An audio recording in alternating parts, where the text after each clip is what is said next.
현대신학. 현대신학은 노트 의존하지 않고 여러분들이 머릿속에 다 정리가 돼야 돼요. 맨 처음에 정통신학, 그다음에 신정통주의, 칼발트, 볼트만, 그 다음에 세속화신학, 세속화신학에서 대표적인 거, 사신신학, 희망의 신학, 해방신학, 그 다음에 이제 급진신학에서 이제 세속화, 합의곡수의 세속도시 등등 신학의 중요한 포인트 신학자들과 그거를 간결하게 다 정리할 수 있도록 정리해야 돼요. 그 깊은 내용대로 다 긴 설명은 여러분 자신이 이해도 하기 어렵고 그렇지만은 간략하게 정통주의 신학이란 뭘 말하느냐, 그 다음에 자유주의 신학은 뭐냐, 첫째, 둘째, 셋째, 넷째, 한 4가지 정도로 자유주의 신학을 정리해야 돼. 자유주의 신학의 특징은 뭐야? 맨 처음 모든 권위로부터의 자유, 모든 권위로부터의 자유. 그 다음에는 내재주의, 초월신은 없어. 내재주의, 인간과 윤리. 그 다음에는 인간의 윤리도 도덕적 완성으로서 지상낙원을 이룰 수 있다. 실존주의, 낙관주의, 그런 등등을 거기에 핵심적으로 포인트로 그렇게 요약할 수 있게. 칼발트 신학의 특징이 뭐냐? 칼발트 신학은 마찬가지로 실존주의 바탕으로 하고 있고, 칼발트 신학은 위기신학 또는 말씀의 신학이라고 그런다. 왜 위기신학이냐?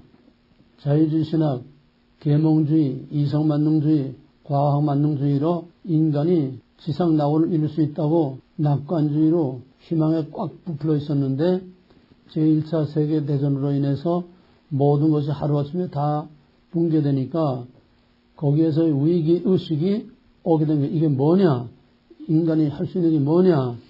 여기서 이제 위기의식을 느끼게 돼서 거기에 따라서 왜 이렇게 됐느냐? 결국 목회 차원에서 볼 때에 하나님을 버렸기 때문이다. 자유주의 신학. 자유주의는 하나님 없어요. 내재주의. 하나님 버렸기 때문이다. 초월신을 버렸기 때문이다. 그러므로 초월신을 찾아야 된다. 거기서 사람들이 전쟁의 폐허와 절망 가운데 있다가 그런 위기 상황에서 그런 위기에서 탈출하는 길이 초월신을 잃어버렸기 때문이니까 초월신을 찾자고 하는 거기에서 사람들이 태풍처럼 칼발트의 로마서 주석으로 인해 이제 태풍처럼 세상을 휩쓸기 시작했고, 그 다음에 왜 초월신을 잃어버렸느냐? 말씀을 버렸기 때문이다. 그래서 말씀으로 돌아가자. 이 2가지야. 칼발트 위기신학은 또 말씀의 신학이라고 그러는데 초월신을 버렸기 때문이다. 초월신을 찾자. 왜 초월신을 버렸느냐? 말씀을 버렸기 때문에 초월신을 그래서 말씀으로 돌아가서 말씀을 통해서 초월신을 찾자는 2가지가 칼발트 신학의 발단입니다. 칼발트가 찾아냈다고 하는 초월신은 뭐냐? 초월신은 우리가 볼 수 없어. 우리가 알 수 없어. 알 수 없는 신이 알 수 있도록 나타내 보여줘야 사람이 알 수 있어.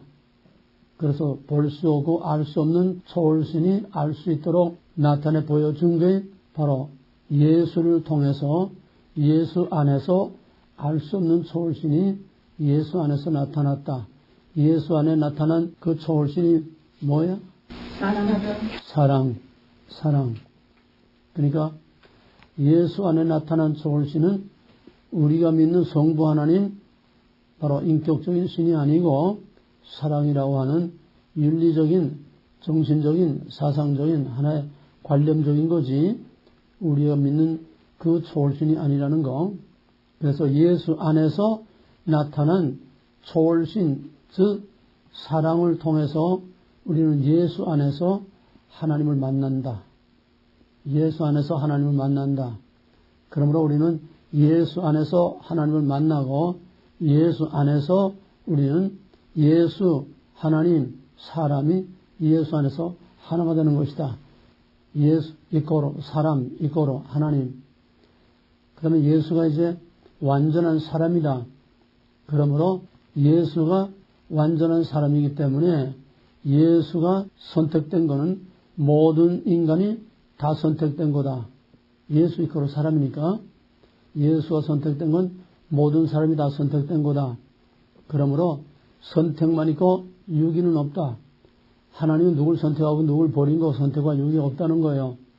그러면 선택이라는 거는 많은 것들 중에 선택한 거니까 구별이니까 구별 안 되고 선택 안 된 게 있어야 될 거 아니야? 그럼 칼발도의 유기는 뭐냐? 칼발도에서 유기라는 거는 하나님이 누군 택하고 누군 택하지 않은 게 아니고 예수 안에서 다 택했는데 그 중에 일부가 하나님 즉 사랑을 받아들이지 않으므로 하나님을 영접하지 않으므로 인간의 모든 불의와 악과 이런 세상의 악을 행하다가 자기 행위로 인해서 받는 벌이 이게 바로 육이다. 이게 칼발도의 신학의 뼈대입니다. 그 다음에 예수 안에서 나타난 사랑을 우리가 받아들임으로 용서, 화해. 그래서 화해의 복음이라고 하는 거예요. 화해의 복음. 이 화해의 복음이 PCUSA에서 1967년에 화해의 복음을 선언해서 용서와 화해, 바로 예수 안에 나타난 사랑을 받아들임으로써 용서하고 화해함으로써 지상의 낙원을 만들 수 있다. 그러므로 칼발트는 역시 지상의 인간의 윤리를 통해서 지상의 낙원을 만들 수 있다는 자유주의 신학이나 결론은 마찬가지야.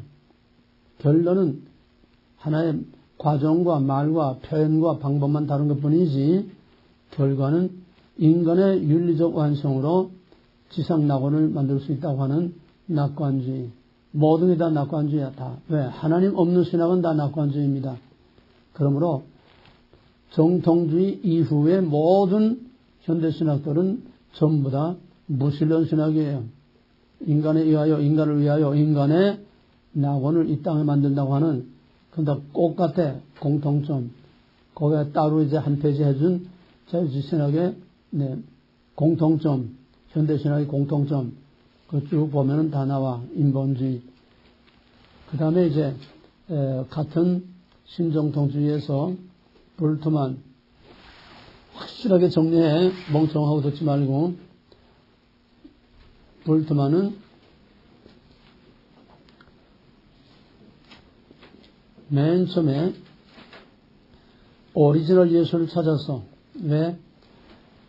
복음서는 예수가 실제로 행한 행동과 말이 아니고 예수의 제자들이 그러니까 예수의 역사적 사실과 복음서 기록된 거는 시간적인 갭이 있다는 거예요.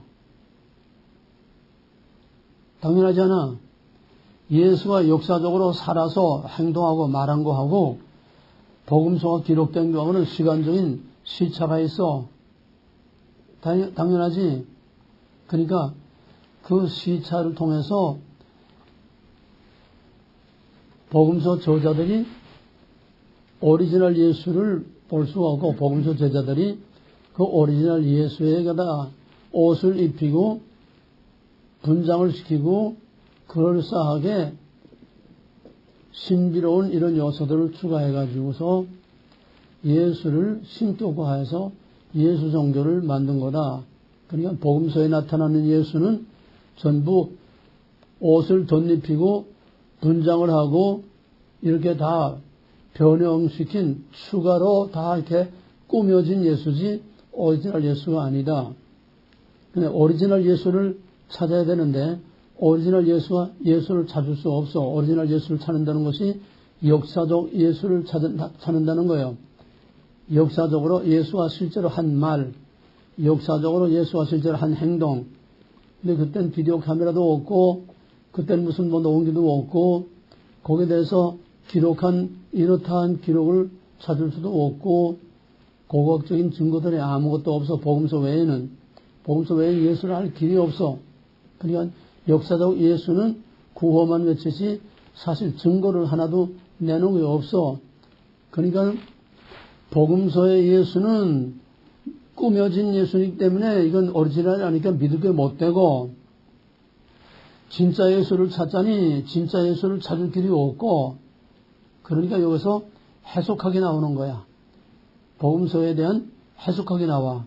그 해석하기 뭐냐 하면은 양식 비평, 스타일, 문학 양식, 표현 양식, 사도들이 꾸며낸 거하고 그걸 통해서 언어적인 분류, 여러 가지 이런 스타일을 통해서 사도들이 꾸며낸 그런 얘기들하고, 또 정말 예수님이 초대교회를 통해서 선포된 초대교회 성도들이 선포한 예수, 그거의 진짜라는 거야. 이제 진짜는 찾을 수 없으니까 거기서 양식 비평으로 이렇게 분류해가지고 꾸며진 예수를 제거하고 옷을 벗기고, 쉽게 말하면은 사도들이 입혀놓은 옷을 벗기고, 이거는 비신화라고 그래. 비신화. 그러니까 양식 비평이라고 하는 해석학에서 나오는 어쩔 수 없는 그 뒤에 따라 나온 것이 신화적인 비역사적, 비신화적인 것들을 다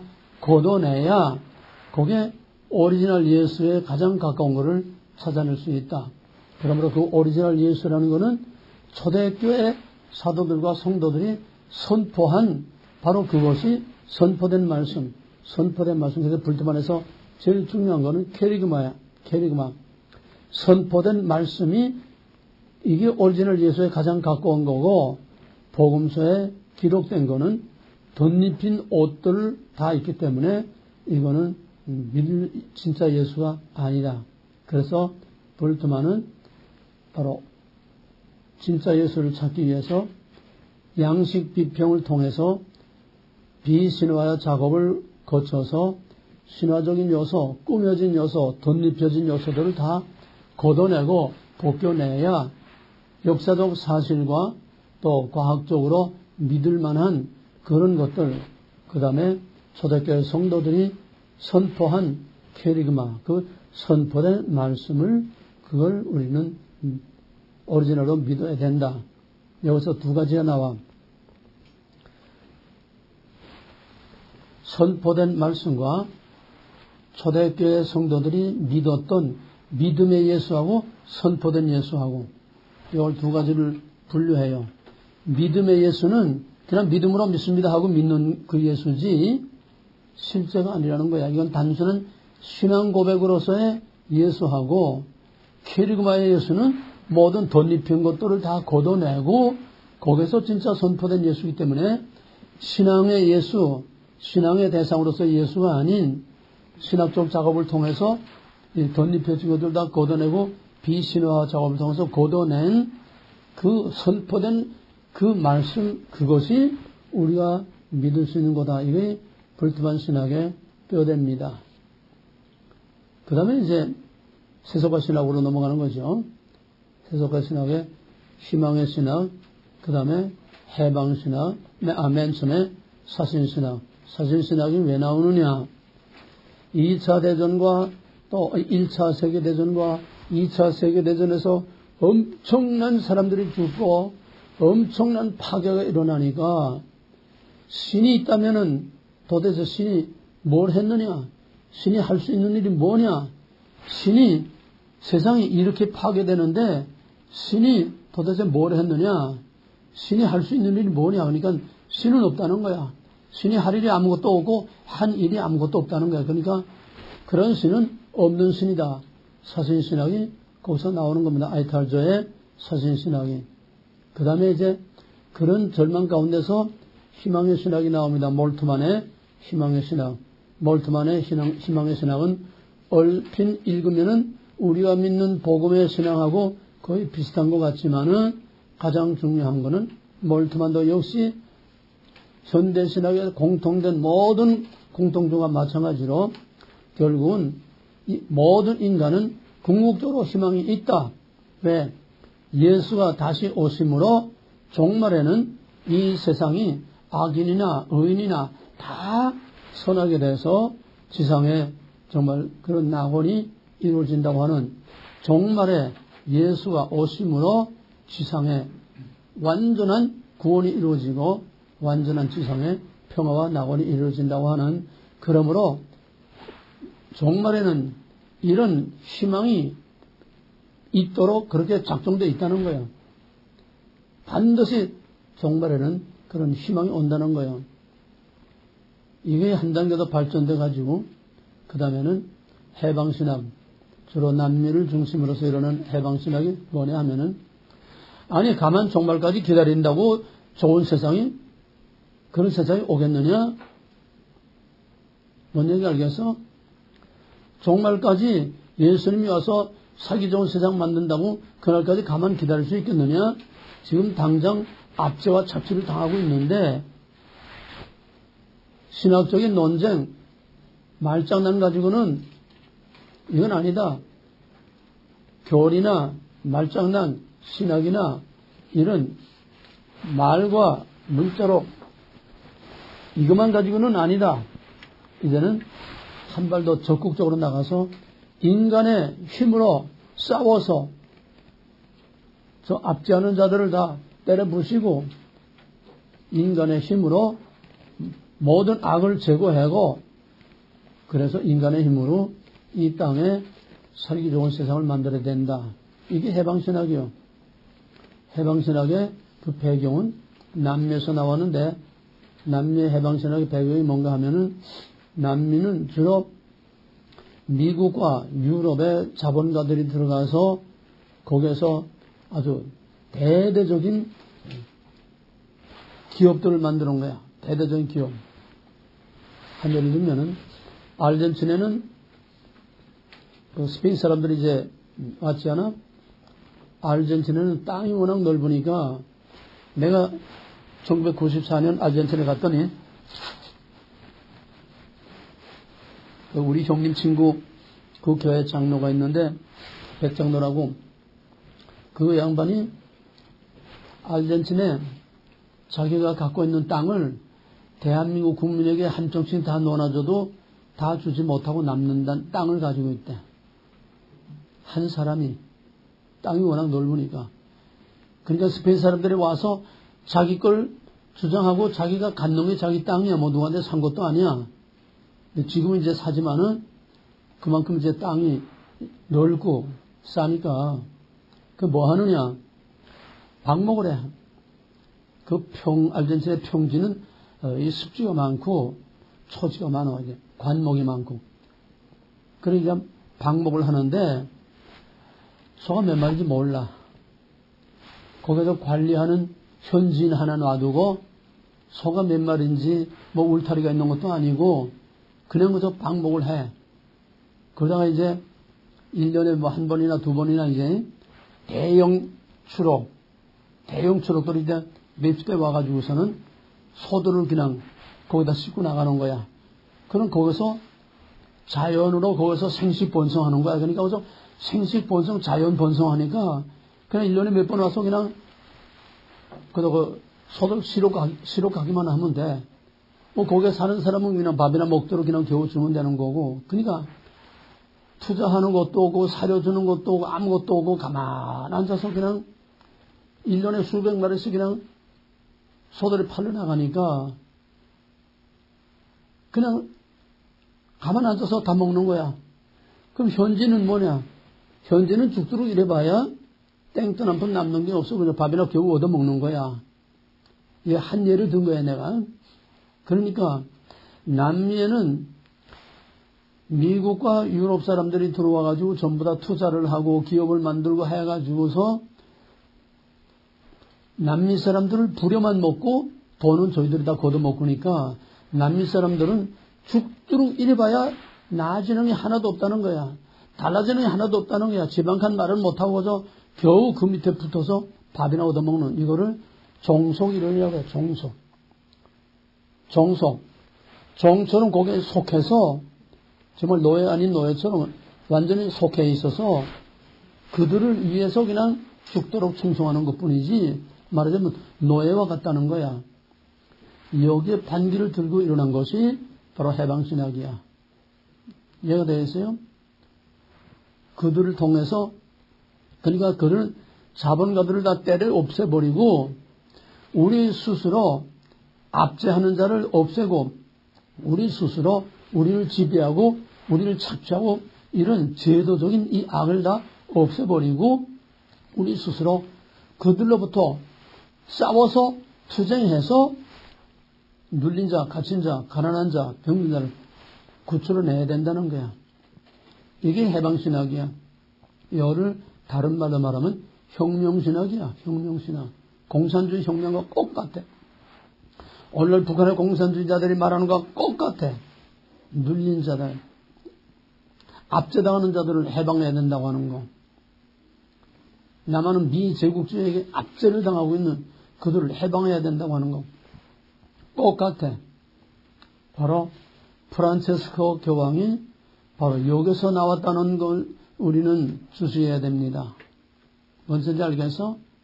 그래서 가난한 자만 찾아다니고 눌린 자 찾아다니고 외로운 자 찾아다니고 낮은 자리에 찾아다니면서 평화의 천사인 것처럼 가장하고 다니는 이게 해방신학의 바로 이거야.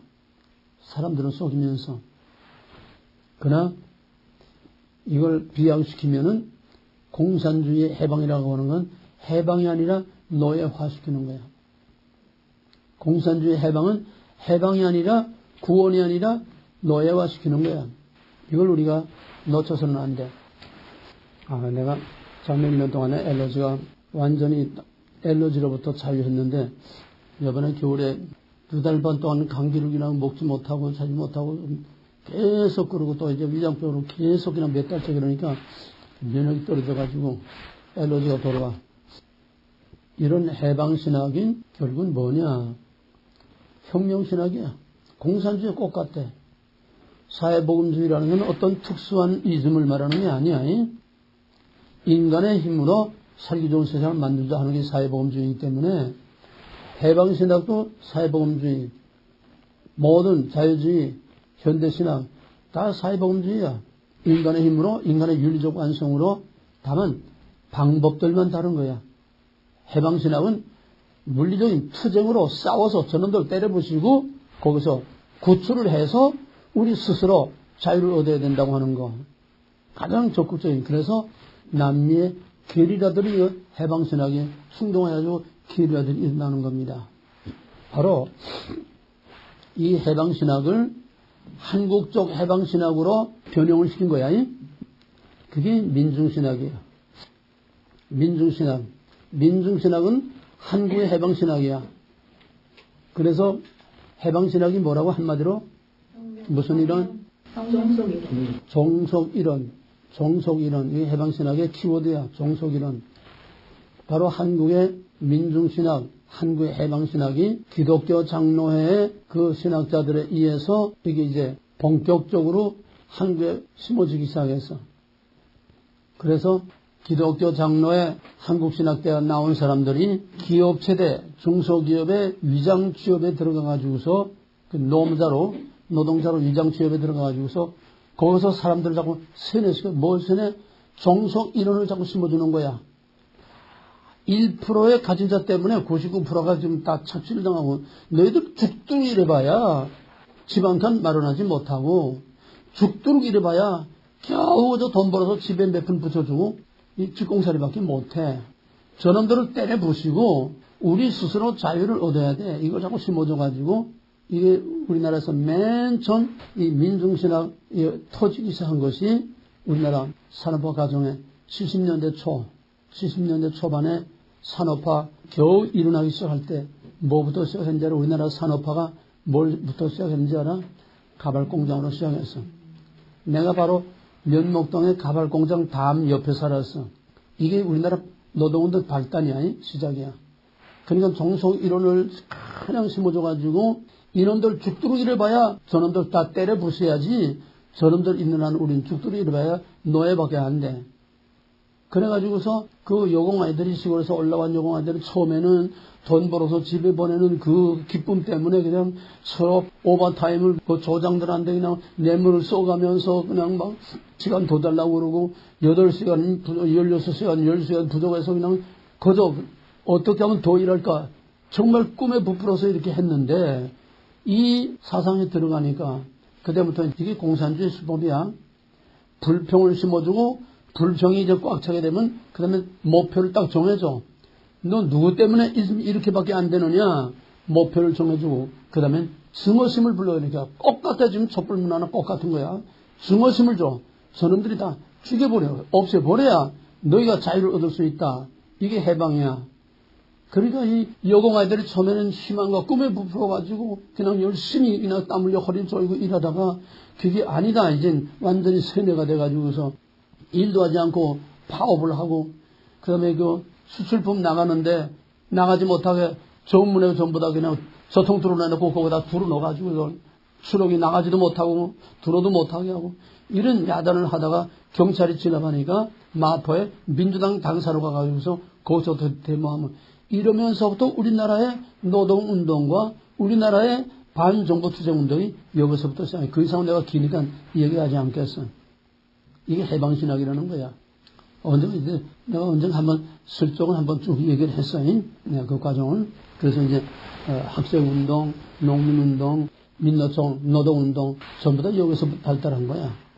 그러니까 박정희가 학생들 이게 이제 퍼져가지고 이제 도시 중소기업들이 그냥 꽈당꽈당 다 넘어가.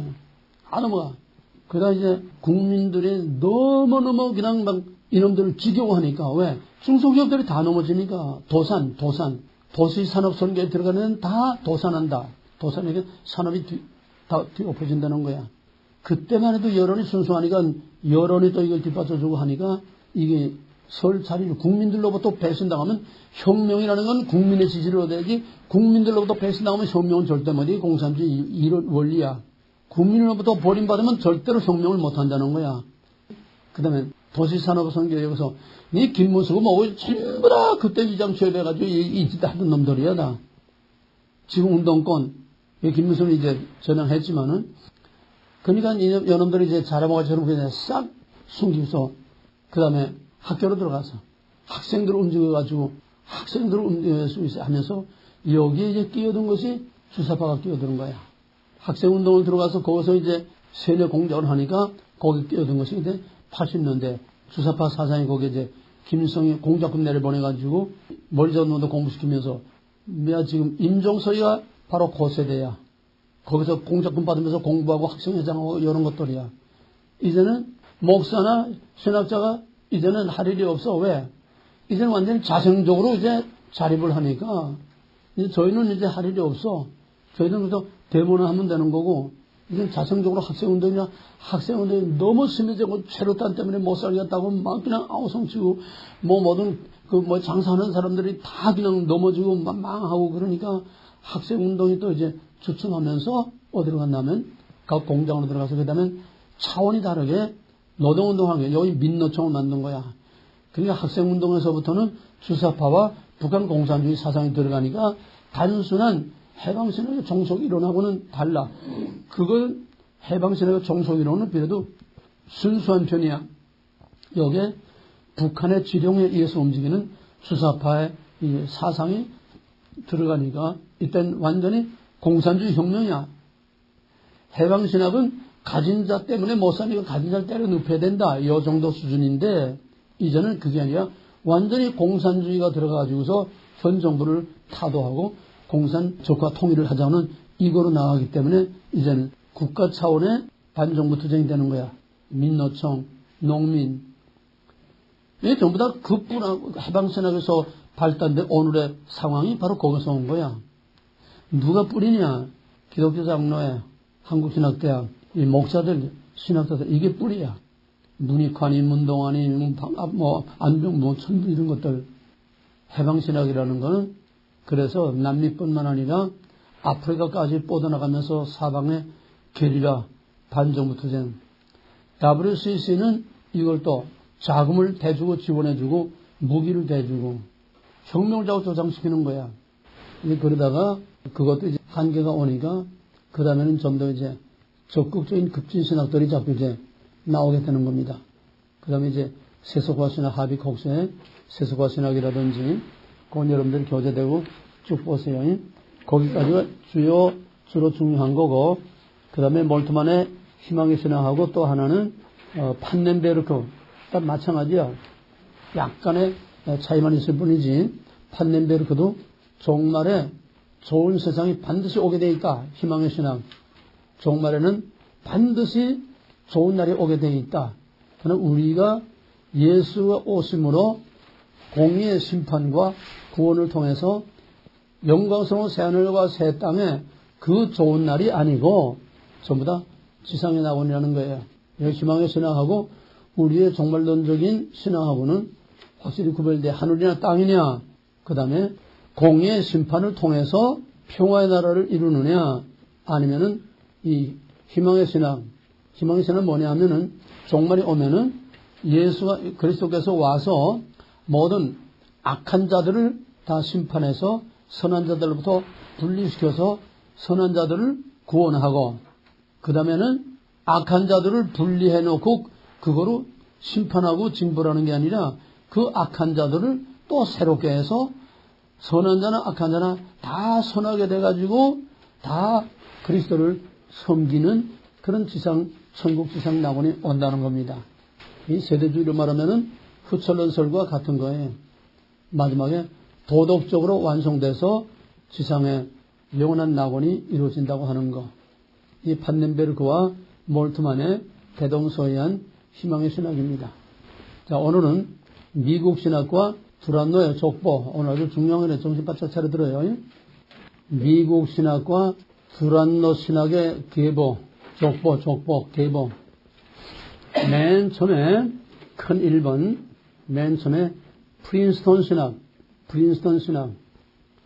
칼빈의 개혁주의 신학은 칼빈은 주로 제네바에서 이제 종교개혁을 했죠. 제네바에서 16세기 제네바의 칼빈의 개혁주의 신학은 두 갈래로 갈라집니다. 하나는 유럽하고 또 하나는 영국하고, 칼빈의 종교개혁이 유럽하고 영국으로 두 갈래로 갈라져요. 유럽은 화란 개혁교에서 아브라함 카이퍼와 헬만 바벤크를 대표로 하는 화란 신학이야. 쉽게 말해 화란 신학. 칼빈주의는 화란 신학과 웨스트민스터 신앙 고백을 따르는 영국계하고 유럽계하고 두 개로 갈라지는데, 화란계 신학이 미국으로 이민들이 와가지고서 미국에서 칼빈 신학을 세웁니다. 칼빈은 제네바에서 종교개혁 활동을 했어요. 그 뒤를 이어서 칼빈의 개혁이 네덜란드를 중심으로 해서 이제 발전됐습니다. 그 네덜란드 화란 신학이 미국으로 건너와가지고서 미시간주에 칼빈 신학을 만들어서 칼빈 신학. 또 하나는 칼빈의 개혁 사상이 영국으로 건너가가지고서 영국에서 웨스트민스터 신앙 고백을 바탕으로 하는 성교도 신앙으로 발달합니다. 웨스트민스터 신앙 고백을 바탕으로 하는 그런 성교도 신학이 이제 미국으로 넘어와가지고서 미국으로 이민 와가지고서 1812년에 프린스턴 신학을 세웁니다. 그러니까 영국계의 웨스트민스터 신앙 고백을 하는 영국계는 프린스턴 신학을 세우고 네덜란드계는 칼빈 신학을 세웠다는 거예요. 이것이 바로 개혁주의의 칼빈 신학의 두 개혁, 칼빈 신학하고 프린스턴 신학. 칼빈 신학은 그냥 큰 풍파 없이 지금까지 계속 잘 이어져 오고 있습니다. 왜냐하면 칼빈 신학은 그렇게 미국의 막강한 위력을 그렇게 발휘하지 못하고 조용하고 차분하게 명맥을 유지하고 있어요. 미국의 가장 큰 영향력을 미치고 주도적인 역할을, 미국 신학의 주도적인 역할을 한 것은 바로 프린스턴 신학입니다. 이제 중심이 되는 거예요. 칼빈 신학은 그냥 옆으로 그냥 비켜나고 이제 막강한 힘을 발휘하는 미국 신학의 주도적 역할을 하는 것이 프린스턴 신학입니다. 이 프린스턴 신학에서 그 다음에 하나하나 이제 나오는데, 프린스턴 신학의 그 밑에 보면은 이제 맨 처음에 프린스턴 신학의 첫째가 에치발드 알렉산더. 이 사람은 맨 처음 프린스턴 신학의 맨 처음 교수로서, 그때 배경이 뭐냐 하면은 한편에서 한참 자유주의 운동이 일어나는가 하면은 또 한편에서는 정반대로 부흥 운동을 통한 감성주의, 오늘 신사도 운동과 같이 부흥 운동을 통한 감성주의. 자유신학은 이성이죠. 이성과 감성이 양쪽에서 맞벌이 붙은 거예요. 왜? 자유주의 신학이 무신론 신학이니까 거기에 반동으로 영국의 존 웨슬레의 영향을 받고 존 웨슬레이의 부흥운동이 미국으로 넘어와가지고 그 영향을 받아 일어난 것이 미국의 19세기 대각성운동, 부흥운동입니다. 한쪽에서는 독일 신학이 넘어와서 자유주의 신학이 미국에서 이제 뿌리를 내리고 퍼져나가기 시작하고, 또 한쪽에서는 영국의 존 웨슬레이의 부흥운동이 미국으로 건너와서 미국에서 큰 대각성운동이라고 하는 큰 부흥운동이 일어나고, 부흥운동이라는 건 성령운동이에요. 쉽게 말하면 여기서 엄청난 신의 역사, 기적의 역사, 이런 운동이 일어났습니다. 이게 오늘날 신사도운동과 다른 거는, 이거는 감성주의 운동이긴 하지만은 이거는 성령운동이었습니다. 왜? 참 성령운동에는 회개가 따라요. 신사도운동에는 회개가 없습니다. 그냥 바람만 불 뿐이에요. 그래서 여기서는 회개와 치유. 대각성운동에서는 회개와 치유와 또 하나는 설교. 이 바람이 불기 시작한 거예요. 여기에 또 하나 끼워둔 건 뭐냐 하면은 영국에서 존 웨슬레이의 부흥운동의 불길이 미국에 건너온과 동시에 영국에서 일어난 세대주의가 또 깨묻어 들어왔어요. 그래서 미국의 부흥운동과 세대주의는 서로 휘용쳐가지고 미국의 대부흥운동과 함께 세대주의가 미국을 다 장악해버리고 말았어요. 바로 그러한 배경에서 알렉산더가 프린스턴의 맨 첫 번째 교수로서 막중한 시대적 사명감을 느끼게 된 겁니다. 왜? 무신론적인 자유주의 신학하고 이성만능의 자유주의 신학에다가 정반대로 감성주의 부흥운동이 일어나니까 이런 혼란 가운데서 뭔가 확실한 정통주의 신학을 세워야 되겠다는 사명감을 가지고서 이 알렉산더가 웨스트민스터 신앙고백을 중심으로 한 신학을 바로잡기 시작했습니다. 자유주의 신학의 싸늘하게 죽은 신학에다가 열정으로만 가득 타 있는 이런 감성주의에 젖은 이 사람들에게 하나님의 주권 사상과 웨스트민스터 신앙고백을 통해서 신학적 방향을 확정지으며 동시에 신학과 경건, 신학과 영적인 경건을 갖춘 영적 지도자를 양성하는 데에 주력을 했습니다. 한쪽에서는 자유주의 신학이 점점 일어나기 시작하고 한쪽에서는 정반대로 감성적인 영적인 부흥도 일어나니까 이런 혼란 속에서 올바른 신학을 정립해야 되겠다.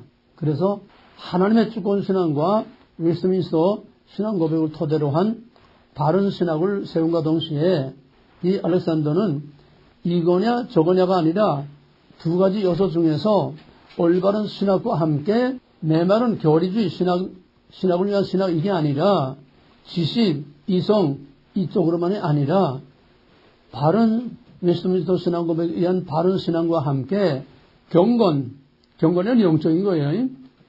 영적인 경건을 갖춘 문무겸비한 올바른 탄탄한 신학에다가 영적 파워를 가진 그런 지도자를 양성해야 되겠다. 이게 프린스턴에서 맨 처음 알렉산더가 시도한 프린스턴의 정체성입니다. 정리됐어요? 그 다음에 두 번째로 찰스 하치. 찰스 하치는 이런 배경 가운데서 귀납법적인 방법으로 조직신학을 재정립했습니다. 귀납적인 방법으로. 그건 뭔 소리냐 하면은 쉽게 말하면은 모든 자연의 모든 사물들이 물리적인 자연의 법칙에 의해서 서로 조화를 이루고 서로 유기적인 관계를 가지면서 자연이라고 하는 하나의 모습을 갖추는 것처럼, 뭔 소리인지 알겠어요? 자연의 법칙 아래서 서로 조화와 유기적인 관계를 가지면서, 먹이 사슬도 유기적인 관계야. 모든 생태계 다 유기적인 관계야. 이런 유기적인 관계 속에서 자연이 다 서로 연관을 가지면서 자연이라고 하는 하나 이것이 존재할 수 있게 되는 것처럼 성경도 역사 속에서 하나님과 인간이 조화와 서로 연관을 가짐으로써 거기서 하나의 조직적인 체계와 진리라고 하는 체계가 만들어지는 거다. 그러므로 진리는 끝없는 조화와 또 그런 서로 유기적인 관계 안에서 진리가 확실하게 드러나는 것이다. 유기적인 관계, 자연과 모든 인간과 역사 속에서 인간과 하나님이 역사의 진행 속에서 서로 유기적인 하나님과 인간의 관계 속에서 성경이 이루어져 간다는 거예요. 그 다음에 이제 세 번째는 벤자민 워필드인데, 이 워필드는 그러니까 알렉산더가 목회 신학적인 그런 방향으로 갔다고 하면은 신학생들을 목회자를 양성하는 방향으로 웨스트민스터 신학교로 신학을 확실히 세우고 그 다음에 경건성을 갖추는 영적인 경건성을 갖추는 그런 목회 차원에서 신학교육을 했다고 하면은 핫지는 조직신학적인 이런 작업을 한 거예요. 하나님과 인간의 관계 속에서 성경이 이루어져 가도록 조직신학적인 그 다음에 이제 세 번째 워필드는 하나의 변증 교수로서 변증학 교수로서 독일 신학과 자유주의 신학에 대해서 독일 신학은 자유주의 신학이죠. 거기에 대해서 기독교를 방어하는 거기에 주력한 거예요. 월필드는 자유주의 신학, 독일 신학으로부터 기독교의 신앙을 방어하는 변증 신학자로서 기독교의 변증가로 독일 신학이라는 건 진화론도 받아들이고 다 받아들이잖아요. 그러니까 이때 진화론과 자유주의가 막 그냥 파도처럼 밀려오는 상황에서 거기서 기독교의 본래 정통성을 방어하고 우리를 지키는 그런 칼빈처럼 변증 신학에 주력했다는 겁니다. 그러면 프린스턴 신학의 특색이 뭐냐? 프린스턴 신학의 특색은 단일성이 뭐냐 하면은 맨 처음 알렉산더, 그 다음에 핫지, 알렉산더의 올바른 목회자 양성하는 그러니까 웨스트민스터 신앙 고백과 영적인 경건성을 같이 갖추는 그런 목회자에 주력했다고 하면은 핫지는 그걸 조직신학으로 묶어서 그거를 확실히 세우는 거. 그 다음에는 월필드는 자유주의 신학으로부터 정통신학을 보호하기 위한 변증신학으로 이게 프린스턴 신학의 3대 특징인데 그거를 한마디로 말하면은 하나의 단일성이다. 꽃 같은 거야. 뭐야? 결국은 정통주의 신학을 계속 유지, 방어, 보호하겠다고 하는 꽃 같은 신학이라는 거야. 이해가 되겠어요? 그들이 갖는 관심과 포커스는 다르고 역할은 다르지만은 결국은 뭐냐? 정통주의 신학을 지켜야 되겠다는 거. 그거는 꽃 같다는 거예요. 그 다음에 이제 메이첸은 프린스턴 신학의 변천기에 메이첸이 활동하게 됩니다.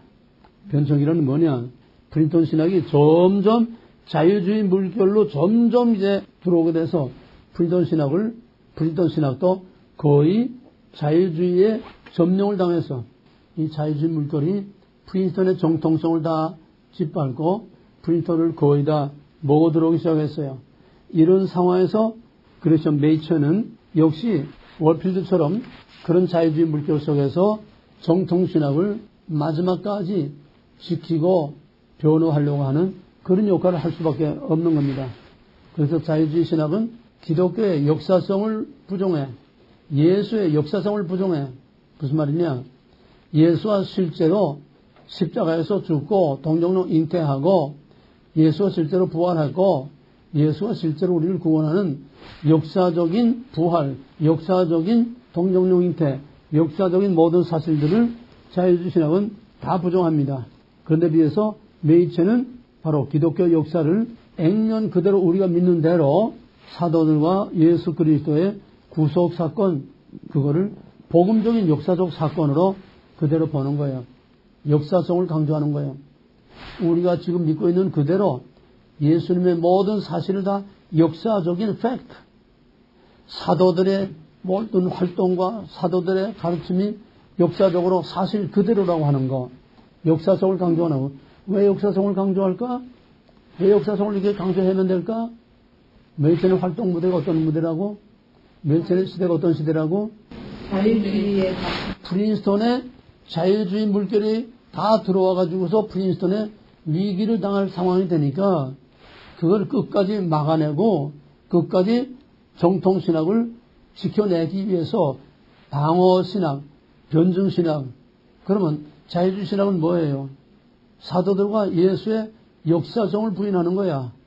역사성을 부인해. 자유주의 신학은 다 이렇게 만들어지고 꾸며진 거라는 거 아니야? 전부 다 하나님 없는 하나님. 그러니까 거기에 대해서 예수와 사도들은 역사적으로 실제했고 역사적으로 그대로 성경에 기록된 대로 그렇게 있었다. 사실, 역사적 사실을 강조함으로써 자유주의 신학의 이 물결을 막아내려고 마지막까지 분투 노력한 사람이 바로 메이천입니다.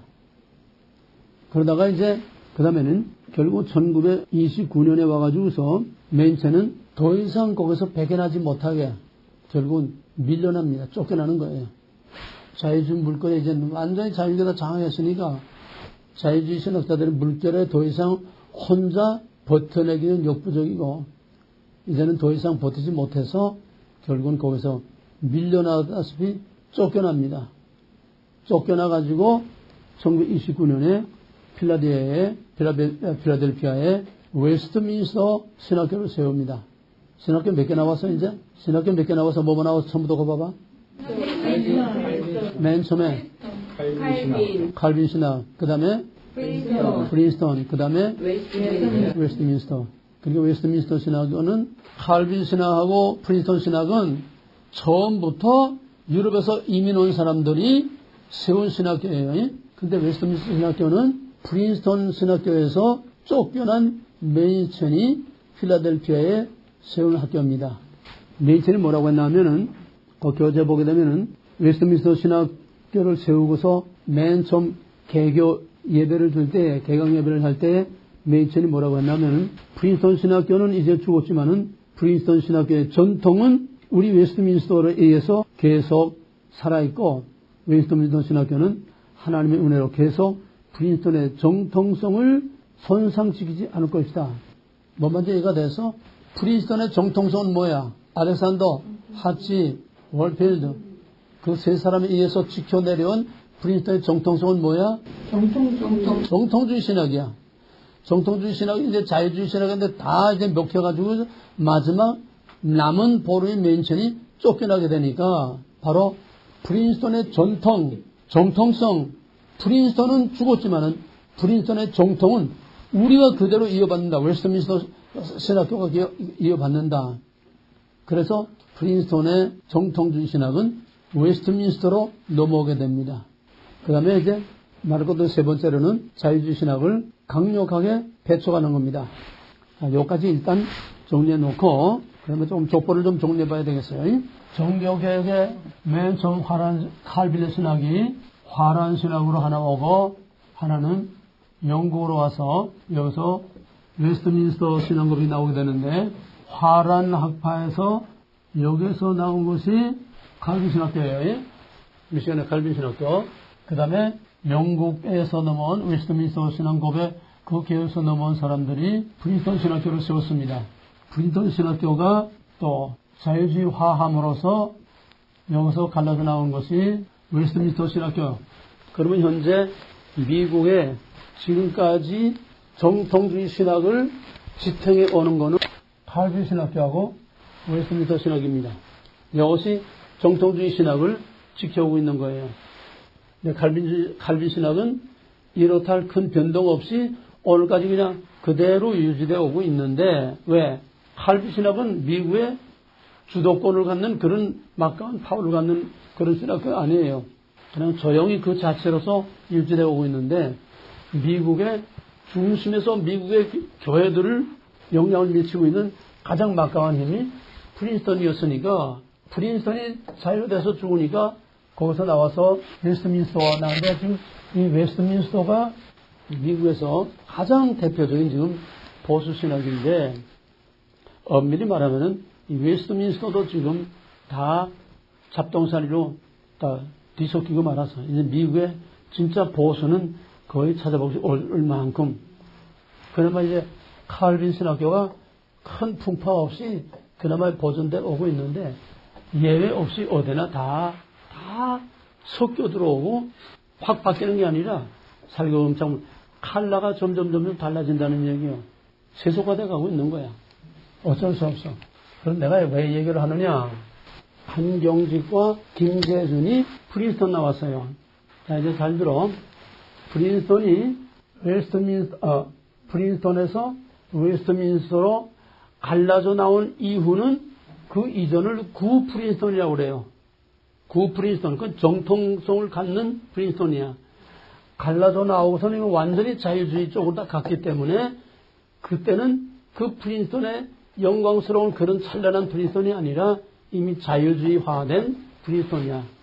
그건 후기 프린스톤이야.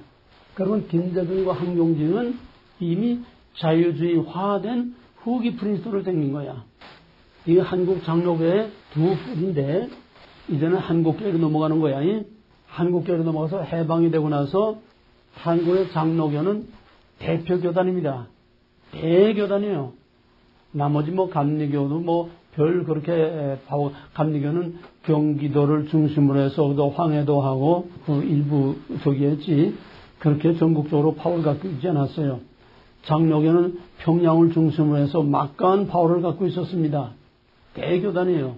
그 대표 교단이 장로교가 해방이 되니까 맨 처음 무슨 문제가 대두되나 하면은 신사참배 찬송한 사람들하고 신사참배를 끝까지 거부한 사람이 딱 갈라지는 해방이 되니까 배교자라는 거야. 제세례파, 재건파라고 하는 그 재건파하고 고신파, 고려파가 맨 먼저 보이콧하고 나갔습니다. 맨 먼저 고려파, 재건파가 갈라져 나가고 그 다음에 한경직 목사가 에큐메니카를 끌고 들어왔어요. 에큐메니카를 끌고 들어오니까 정통주의를 주장하는 사람이 이건 아니다. 우린 너희들로부터 갈라져 나간다. 그래서 여기서 갈라져 나온 것이 합동입니다. 그러자 김재준이 서울역 앞에서 이제 조선신학이라고 따로 하고 있었어요. 김재준이 칼발트를 끌고 들어오니까 그때는 한경직 쪽에서 그게 한경직 파워가 크지 않아요? 크지만은 김재준도 이 세력은 그렇게 크지 않아도 얕잡아 볼 적이 아니거든요. 이것도 신학교를 가지고 있고 그러니까 여기에서 이 한경직 쪽 그러니까 장로교지 말하자면 아직은 장로교야. 장로교에서 김재준이를 2단으로 목사직을 면직시켜 버렸어. 2단. 그러니까 여기서 김재준이가 갈라져 나고서 기독교 장로, 한신, 한국신학대학을 중심으로 한 기독교 장로, 기장하는 거, 기독교 장로를 세웠어요. 합동은 또 여기서 또 뭐가 갈라져 나오면 합실이라는 게 또 갈라져 나와. 대한신학이 또 여기서 갈라져 나와. 신학교가 갈라져 나온 건 아니야. 여기 합동 쪽 사람이 나와가지고 대신신학을 세운 거지. 신학교를 갈라가지고 나온 건 아니야. 합신은 합동이나 총신을 갈라가지고 나왔어. 총신에서 짱짱한 엘리트 교수들을 뽑아가지고 나와서 합동신학을 만들어서 그걸 중심으로 이제 합신 교단이 돼버린 거지. 그러니까 합신 개혁장로교회야. 이 합신 출신들은 총신에서 합동은 총신이지. 총신에서 가장 유명한 엘리트 교수들을 나와가지고 세웠기 때문에 총신 알기를 거의 걸레같이 알아. 자기들이 최고의 엘리트로 알고 있어. 저희 위에는 없어. 한국에서 자기들 위에는 없다는 게 아니요. 자유주의나가 무시해버리니까. 그러니까 이 합신 사람들은 완전히 바리새인 같은 그런 교만, 별이지. 우리 이상은 없다. 그래서 이 합신 출신들은 예외 없이 자기가 최고라고 하는 그런 교만한 이것들이 다 깔려 있어요. 그러나 그게 바로 함정인 줄 몰라. 그게 바로 바리새인처럼 율법주의로 경직된 것처럼 바로 그 합신 출신들이 바로 그것 때문에 교리주의로 경직되어 있고 우리 이상은 없다고 하는 그거로서 오히려 그게 함정이 돼가지고 합신 교단은 성장을 못, 교리적으로 너무 그냥 경직되고 완강하게 딱 되어 있기 때문에 그래서 합신 안에서도 신학자들이 장로님과 재정년과 어떤 신학자가 이래서는 안 된다. 이래서는 절대로 교회가 성장할 수 없다. 왜? 이거 완전히 교리주의만 빠져가지고 아주 교만에만 빠져가지고서 생명을 잃고 바로 유대교처럼 생명을 잃은 바리새인같이 이렇게 되면 안 된다. 이걸 깨뜨리고 개혁을 해야 된다. 근데 그 말만 떠들지 그게 돼? 지금 이런 상황에 와 있어. 이것이 지금 프린스턴과 관계된 이 계보를 지금 말하는 겁니다. 예? 프린스턴의 자유주의화된 후에 한경직, 김재준이 나왔는데 바로 합동은 거기서 나와가지고서 합동은 프린스턴 교회가 아니고 웨스트민스터입니다. 프린스턴은 이미 자유화되어 있고 항용지 둘 다 자유주의 물을 먹었으니까 항용지의 합동은 이거 통합이야. 항용지를 중심으로 한 통합 측은 온건 자유주의야. 이거 자유주의다. 통합은 온건 자유주의입니다. 그 다음에 기독교 장로, 김재선의 기독교 장로는 아주 극좌야. 극좌. 완전히 공산주의야. 극좌입니다. 문익환이 문동환이 무슨 전부 다 이것들이야. 완전히 공산주의자들. 그러면 내가 말하려는 게 뭘 말하려고 하느냐. 두란노 신학은 여기 어디에 껴있나 이거야.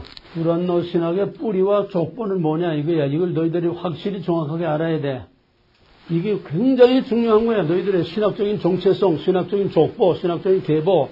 이게 확실하게 알아야 너희들이 바람을 막을 수 있고 언제 어떤 선생님 너희들이 당당한 너희 정체성을 확실히 말할 수 있고 방어할 수 있고 지킬 수 있는 거야. 뭔 소리인지 알았어? 두란노의 정체성을 확실히 알고 족보를 확실히 알고 있어야 된다는 거야. 너희들이 이제 적어도 신학 과정을 하면은 두란노에서 내가 안 가르치지만은 신학 과정을 하면 너희들이 신학적인 정체성, 두란노의 신학적인 정체성과 신학적인 족보와 신학적인 계보가 어떻게 돼 있다고 하는 너희들의 확실한 DNA를 확실히 말할 수 있어야 된다는 거야. 그럼 두란노의 신학적인 족보는 어디죠? 지금 합동의 뿌리는 웨스트민스터입니다. 전부. 합동의 가장 막강한 모든 교수들은 다 웨스트민스터 출신들이고 웨스트민스터 뿌리야. 두란노가 어디서 나와서? 합동에서 나왔잖아. 그럼 뭐야? 웨스트민스터 신학이야. 그리고 광나루 장씨는 온건 자유주의, 환경지, 에큐메니컬, 또 한국신학대학은 아주 극좌. 그 다음에 이제 여기 나오지 않은 고신도 웨스트민스터예요. 왜? 보수는 웨스트민스터밖에 남은 게 없으니까, 프린스턴은 다 무너졌으니까. 그러니까 한국교회의 신학의, 보수 신학의 뿌리는 웨스트민스터라고 하는 거. 이해가 됐어요? 이제 두란노 족보를 알았어? 두란노 족보 알았어? 네. 확실하게 이건 보통 중요한 게 아니야. 너희들이 바람 맞지 않고 엉터리 취급받지 않고 너희들이 정말 날라리 취급받지 않으려면은 너희들 신학적인 뿌리와 족보와 너희들의 정체성이 확실히 정체성 확실히 말할 수 있어야 돼. 우리 이런 신학을 했다. 어디 가서 무슨 신학 했냐? 웨스트민스터 신학을 했다고 그러면 돼. 응? 총신, 합동, 웨스트민스터, 두란노 다 똑같은 웨스트민스터 신학이야. 그 웨스트민스터 신학이 정통주의 신학이라는 거야. 합동은 그럼 전혀 섞이지 않은 거예요? 그러니까 합동이 환경주의에서 나올 때 전혀 웨스트민스터가 섞이는데 합동이라고 왜 안 섞이겠어? 자유주의까지는 들어안 가도 야금야금 조금씩 변형되고 무너져 내려가고 어쩔 수 없어. 시대가 그러니까. 이제는 정말 순수한 정통성을 갖는 개혁사상의 정통성을 갖는 그런 정통신학을 갖는 그런 학교는 힘들어. 부분적으로 벌써 다. 왜 젊은 교수들 지금 자꾸 애국에서 공부하고 들어오는데 그 물 안 먹고 들어오겠어? 아마 웨스트민스터 가서 공부한다고 해도 벌써 웨스트민스터에도 벌써 다 물을 먹어 들어가고 있는데 그 영향을 안 받겠어? 자꾸 이제 새로운 거를 자꾸 추구하게 되니까 네, 오늘 거기까지만 우선 하고 한 사람만 더 하면은 루이스 벌거프는 칼빈 신학 교수입니다. 칼빈 신학 교수예요. 칼빈 신학 조직신학 교수로서 이 사람은 정통주의지만은 정통주의의 문제가 뭔가 하면은 정통주의 문제 또는 근본주의 문제가 뭐냐 하면은 영적인 구원만 말하고 사회와 이웃에 대해서 너무 취약하다는 거야. 그래서 교회는 사회에 대해서 책임 있는 그런 존재가 돼야 된다는 거야. 이게 보수 교단의 가장 큰 약점입니다. 보수 교단은 그저 영혼 구원에만 치중하기 때문에 사회에 대해서 그렇게 책임 있는 그런 활동을 많이 하질 못했어요. 그러니까 반동으로 사회복음주의들이 판을 치게 되는 겁니다. 우리가 할 걸 못하니까 다 일장일단이 있어요. 그 다음에 보수 교단의 또 하나의 문제는 뭐냐 하면은 배타성. 정통주의를 지키려니까 배타를 해야 돼. 왜? 속기면 무너지니까 배타를 해야 돼. 바로 이 배타성 때문에 배타할 거를 배타하고 용납할 걸 용납해야 되는데 바로 이 배타성 때문에 맨 처음에는 자유주의 신학을 배타하는 건 당연해. 근데 이 배타성이 체질화돼가지고 저희끼리 배타하는 거야. 응? 신학적인 문제가 아닌 다른 문제 가지고 저희끼리 배타하고 그래서 여기서 보수신학의 가장 치명적인 약점은 뭐냐면 이 배타성 때문에 저희끼리 배타해서 수많은 교단으로 자꾸 쪼개지고 갈라진다는 거야. 지금 대한예수교 장로의 이름을 갖는 교단이 한 100개 교단이 된대. 기독교 장로회나 자유주의, 기독교 장로회나 통합 측은 갈라져 나가는 교단이 없어. 싸우지 않아. 왜? 저희들 다 관용하니까. 관용한다는 뭐야? 배타가 없다는 거야. 그러니까 젠틀해. 아주 젠틀해. 이 통합적 사람들은 주로 평안도 사람이 많은데 아주 신앙이 얼마나 깨끗하고 젠틀해요. 합동은 그 대신 구질구질해. 사람들이 구질구질해. 기질들이 구질구질해. 꼬리까분하고 대화가 안 되고 말이 안 통하고. 이 합동은 주로 황해도가 주축입니다. 통합은 평안도가 주축입니다. 기장은 전라도하고 함경도가 주축입니다. 그러니까 어쩔 수 없어요. 신학적으로 갈라진 것도 결국은 지방적이 안 될 수가 없어요. 기장을 원래 나간 것이 아주 골수 함경도야 다. 기장은 전부 골수 함경도. 그러니까 공산주의 빨대들. 거기다 전라도. 이게 기장 바닥이야. 합동은 전라도도 있고 또 주로 황해도가 주축이야. 구질구질해. 끈질끈질해. 니전투라고 그러잖아. 니전투. 논바닥에서 서로 개들이 싸우는 거네. 황해도에서 끈질긴 그릇 때문에 독립운동가도 거기서 이제 많이 나오지만은 평안도는 맨 처음 개화된 데야. 무슨 알겠어? 맨 처음 개화된 데가 평안도야. 그리고 사람들이 제일 개화가 됐다는 건 진보됐다는 건 그만큼 새로운 거를 잘 받아들이고 그만큼 젠틀한 거예요. 젠틀. 깨끗해. 구질구질하지 않아. 쌩하고.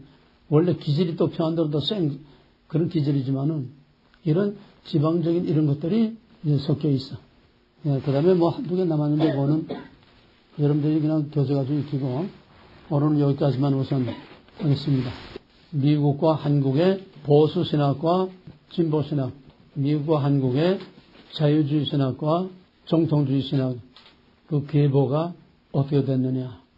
두란노의 신학의 족보와 계보는 어디에 어느 계열에 어떻게 속해 있느냐. 이걸 정확하게 여러분들이 기억하시기 바랍니다.